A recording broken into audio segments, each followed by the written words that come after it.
esta oportunidad vamos a ver un poco de Spring Data JPA. Eh, es un módulo de Spring que nos permite trabajar con implementaciones de JPA. En este caso vamos a trabajar con Hibernate, que es el que viene por defecto, eh, para poder interactuar con bases de datos. En este caso con una base de datos Postgres, que ya tengo creada en mi local. Yo tengo configurado para fines de este video. Tengo creada una base de datos que se llama SpringDB, como se puede ver, SpringDB. Y tengo una tabla Student, que es bastante simple. Tiene cuatro columnas: ID, First Name, Last Name, Email. ID es de tipo autogenerado. Como vemos acá en las propiedades, está ligado a una secuencia y es no nulo, es la primary key. No doy mucho detalle de la parte de base de datos porque no es parte del scope. La idea es ver más que todo del lado de Spring, pero ahí está. Esta base de datos se podría, como es bastante simple, les decía, el nombre es SpringDB, la tabla Student con cuatro campos: ID, el primary key de tipo entero; first name, last name e email son de tipo character variant, que es como un varchar para strings, ¿no? Y ya está. Teniendo esto, y además tengo un usuario creado que se llama Spring Student. Esto también para tenerlo en cuenta. Es información que voy a utilizar en la configuración de mi proyecto. Bueno, teniendo eso a un lado, vamos ahora a Spring Initializer. Seleccionamos aquí Java, aquí Maven, eso queda allí. Aquí le pongo Spring, artefacto web mm, JPA, jar 17 y ya está. Dependencias. Para Spring Data necesitamos dos cosas fundamentalmente. Uno, que es el driver de la base de datos. En mi caso es Postgres, entonces lo agrego. Y también voy a necesitar em,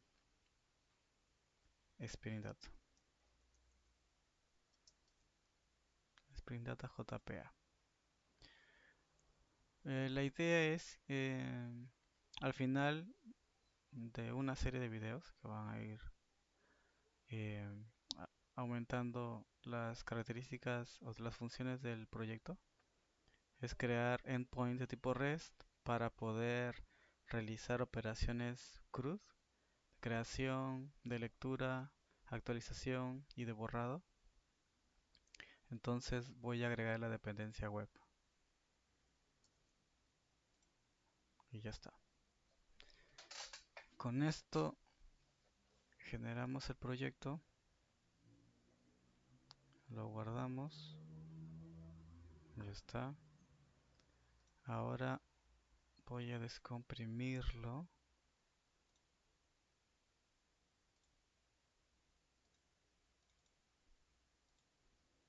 lo copio a una carpeta más apropiada, los copio aquí. Ahora voy al IDE,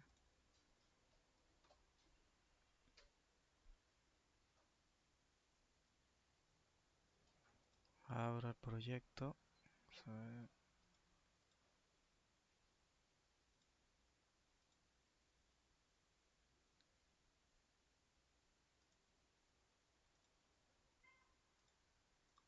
Está.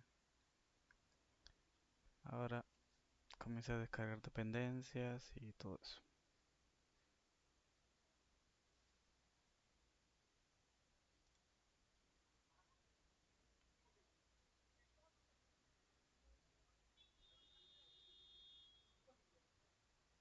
Ya está. Ahora, ¿qué es lo siguiente que tenemos que hacer para habilitar eh, Spring Data JPA? Tenemos que agregar tres propiedades, fundamentalmente. La primera, que es spring.datasource.url, que da eh, apuntando a dónde está nuestro servidor de la base de datos. En este caso, JDBC es un Postgres y está ubicado en localhost en el puerto 532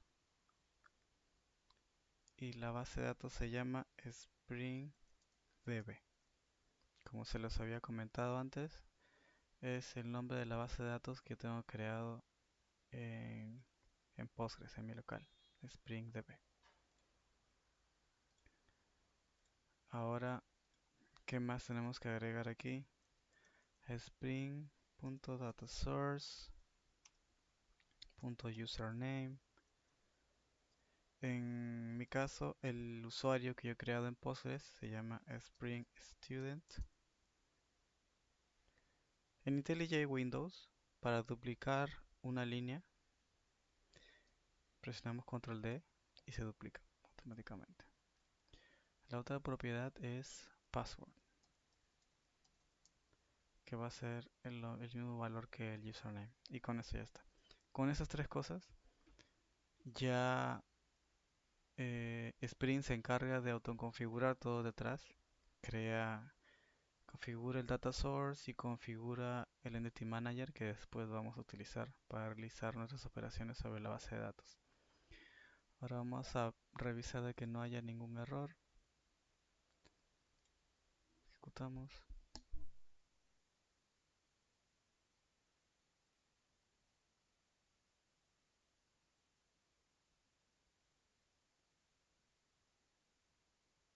Ya inicio la aplicación. Em, ya está JPA habilitado.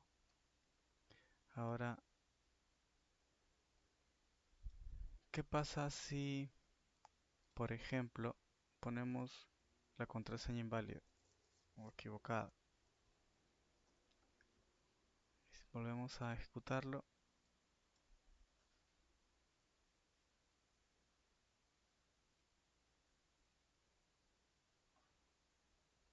Sale un error. Sale un error porque no pudo completar la conexión a la base de datos.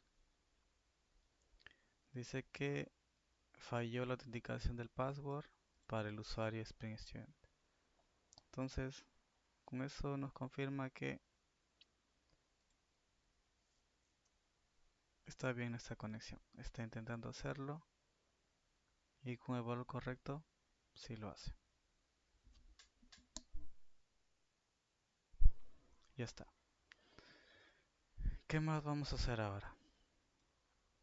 El paso siguiente sería, vamos a crear un paquete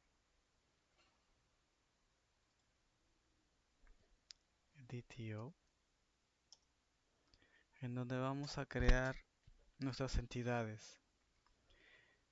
Eh, las entidades no son más que clases que representan a una tabla en nuestra base de datos.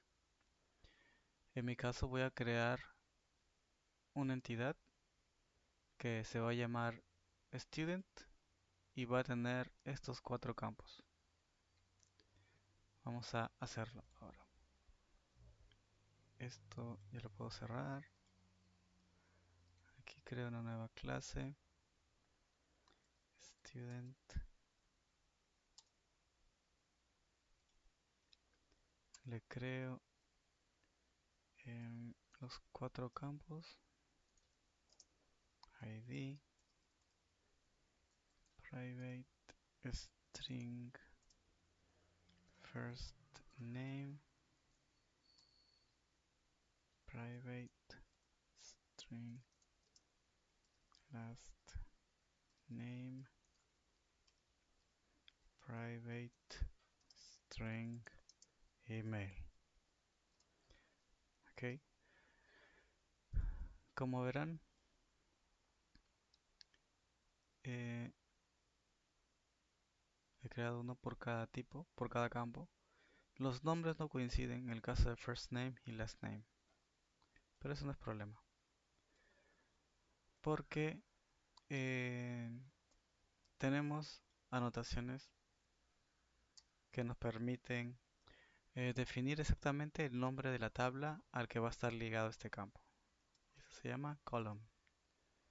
Column tiene la propiedad name y aquí le ponemos que es last-name, que es como lo tenemos definido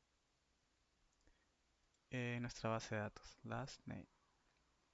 Lo mismo para first name, column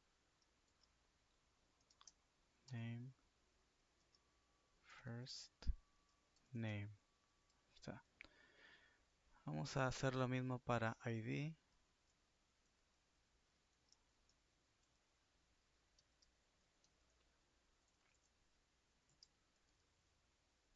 y para email.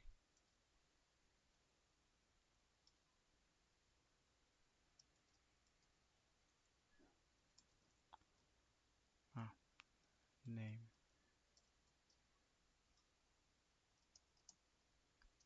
Listo, ya está. De una manera similar, tenemos una anotación que se llama table, que nos permite también especificar el nombre de la tabla eh, en la base de datos. Para el caso de estos campos, ID e email, no sería necesario agregar la anotación column porque el nombre de la propiedad del campo coincide con el nombre de la columna en la base de datos. Pero se recomienda agregar la anotación mapeada con el nombre del campo en la base de datos porque imaginemos de que no tuviera esta anotación y alguien que es nuevo en el proyecto viene y se le ocurre cambiar el nombre del campo. Entonces, si es que eso pasara, ocasionaría errores, ya que el nombre del campo ya no coincidiría con el nombre de la columna en la base de datos. Entonces, lo mejor es tener mapeado cada campo con anotación column. Otra cosa más que necesitamos agregarle la anotación entity.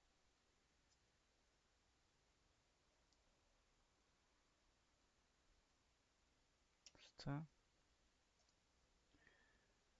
Y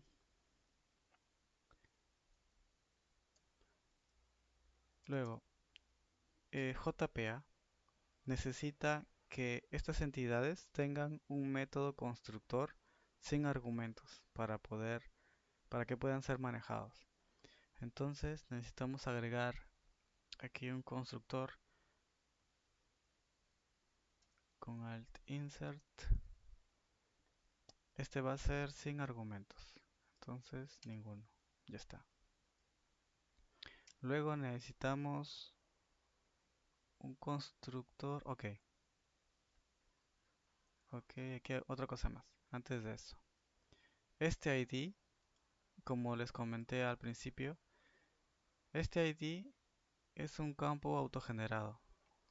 La base de datos va a proporcionar el valor de este campo de acuerdo a esta secuencia que tiene mapeada. Entonces yo no necesito pasar ningún valor a cuando yo decida crear un nuevo estudiante en la base de datos. Entonces aquí lo que tengo que hacer es decirle a Spring que este es un ID y que tiene un valor generado. Strategy es, para Strategy tenemos estas opciones.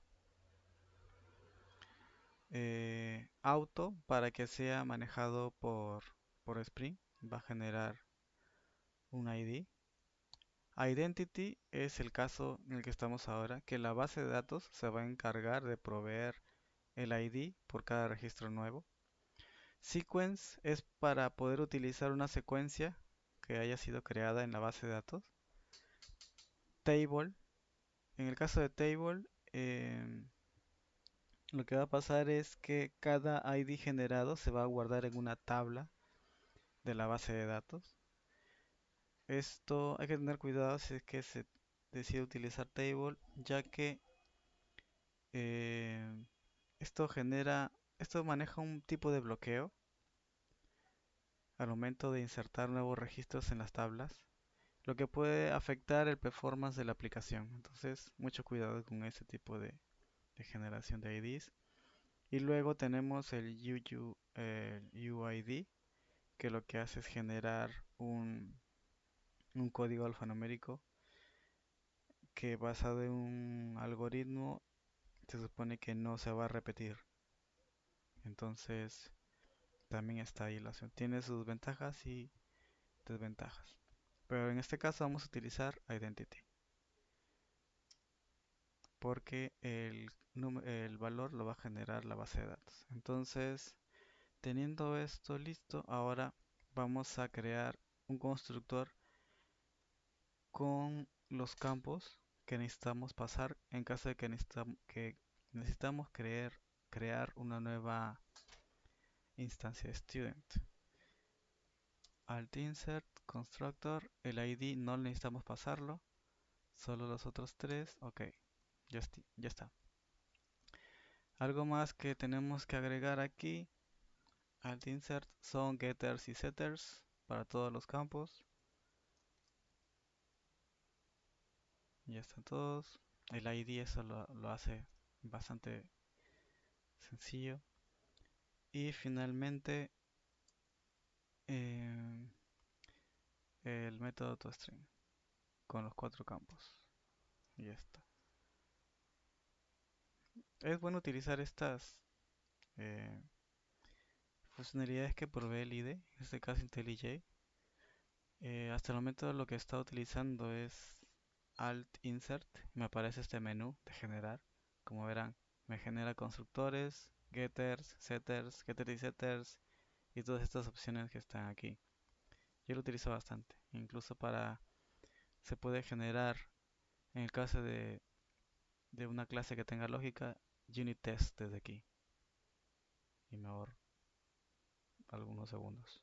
Bueno, a propósito de esto eh, también existe una, una librería que se llama Lombok, que es bastante utilizada, no sé si le habrán escuchado, pero también nos permite ahorrarnos el tener que generar manualmente constructores, getters y setters, toString, todos estos códigos que, bueno, se llama boilerplate, que es repetitivo. También se puede trabajar mediante notaciones con Lombok. Simplemente se agregaría un arroba data y él generaría todo lo que necesitamos, getter, setters, toString, el hash. Pero no lo estoy utilizando ahora porque quiero que se vea eh, visualmente lo que se necesita para que una entidad sea manejada por JPA. Entonces, hasta este punto nuestra entidad ya está lista. Ahora lo que vamos a hacer es crear otro paquete, new package DAO, en donde vamos a crear nuestras clases que nos van a permitir realizar operaciones en la base de datos. Primero creamos una interfaz, student DAO, ya está. Esta interfaz va a tener solo un método, void save, que va a recibir un student. Y ya está. Aquí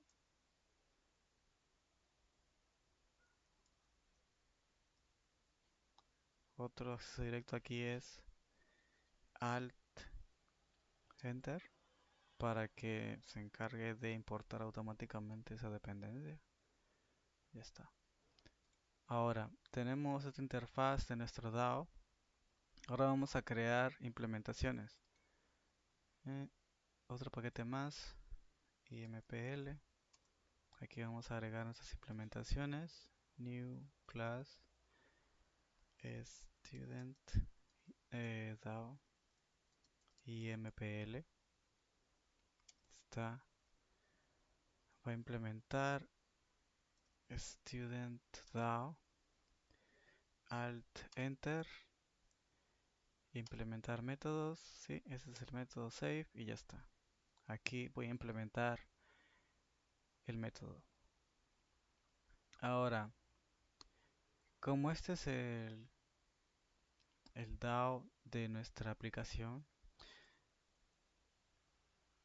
así como en Student lo tenemos que anotar con Entity, aquí tenemos que anotarlo con Repository, porque va a tener código que va a realizar operaciones sobre la base de datos. Y aquí lo que vamos a necesitar es una instancia eh, em, del Entity Manager.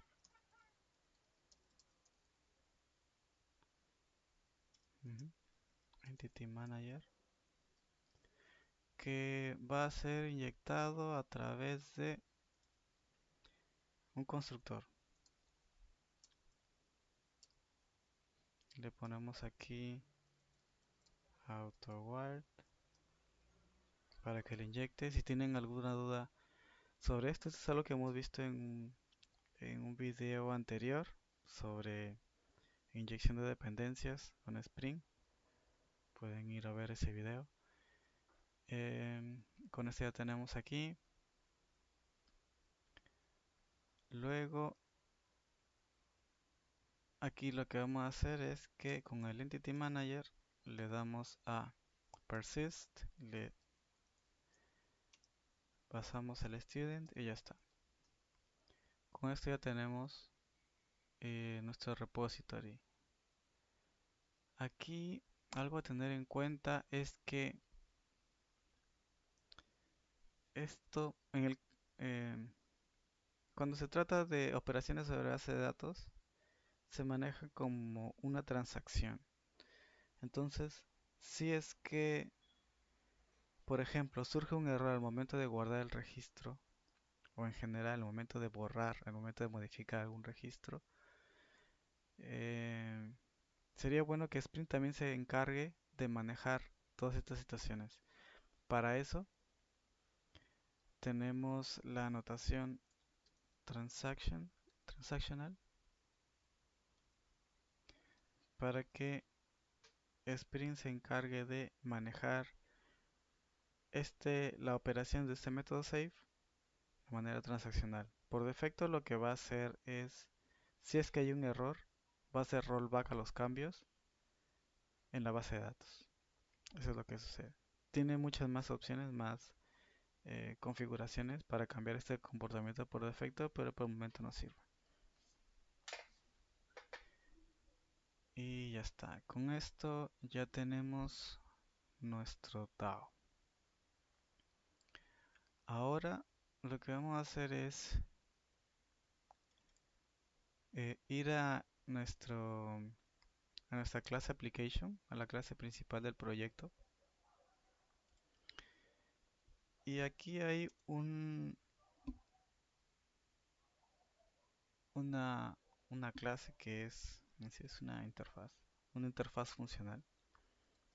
Vamos a inyectarla aquí, que es em, command line runner.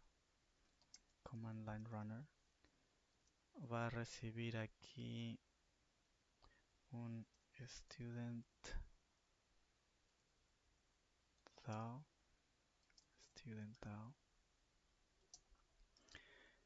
y retorna un runner. Eh, Aquí le voy a poner, a ver, save student, que guarde el student DAO. Y ya está. Ahora alt enter, crear método. Está bien y ya está. ¿Qué es lo que hace el command line runner? Es una interfaz funcional que la particularidad que tiene es que es ejecutada justo después de que Spring cargue su contexto, justo al inicio de la aplicación.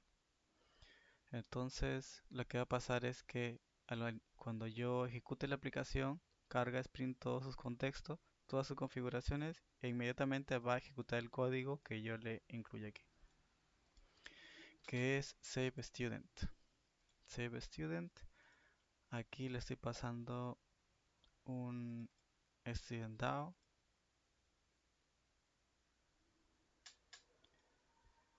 Ahora lo que voy a hacer es crear un student. Vamos a poner estudiante 1. Está. New student. Le voy a pasar un nombre. Vamos a ponerle John. Una contraseña. Un first name, last name. Nombre, apellido. Y un correo. jdo@email.com. Ya está. Tengo el estudiante creado. Ahora voy a utilizar el student DAO que tengo. Punto save. Y digo que guarde al estudiante 1. Ya está.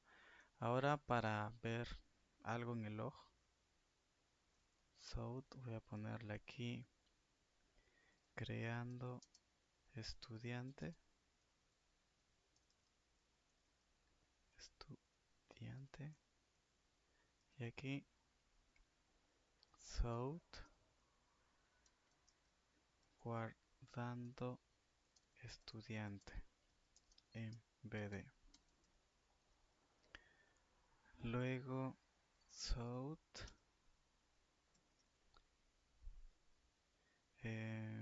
estudiante creado con ID. Y aquí le voy a poner estudiante 1.getID. Y ya está. Vemos que aquí no le estoy pasando ID porque Postgres se va a encargar de asignarle a uno automáticamente. Aquí lo guardo y aquí obtengo el ID que ya Postgres le ha asignado. Y eso sería todo. A ver, vamos a ver si funciona. Voy a ejecutar el código y ver qué pasa.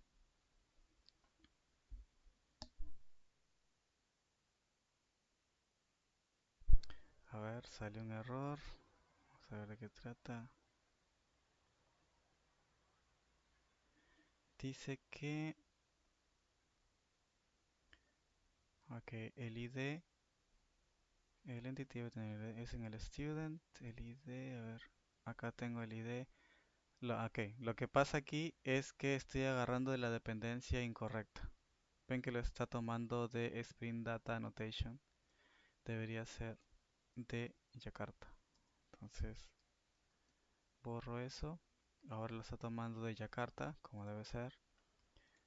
Limpio el log. Vamos a ejecutarlo de nuevo.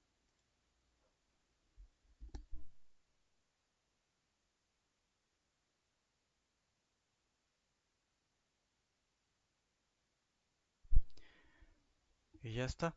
Como vemos, empezó la aplicación y inmediatamente ejecutó el command line runner que está aquí, creando estudiante, guardando estudiante en la base de datos y el estudiante ha sido creado con ID 1. Bien, funcionó. Ahora si voy a Postgres, vamos a la tabla estudiante. eh, ah, Mejor aquí por query. Select asterisco forum estudiante, ejecuto y aquí me sale John Doe, J. Doe, email. Vamos a cambiar el vamos a ponerle aquí Alex, vamos a ponerle C. Méndez y aquí a Méndez. Ahí está. Limpiamos acá, ejecutamos de nuevo.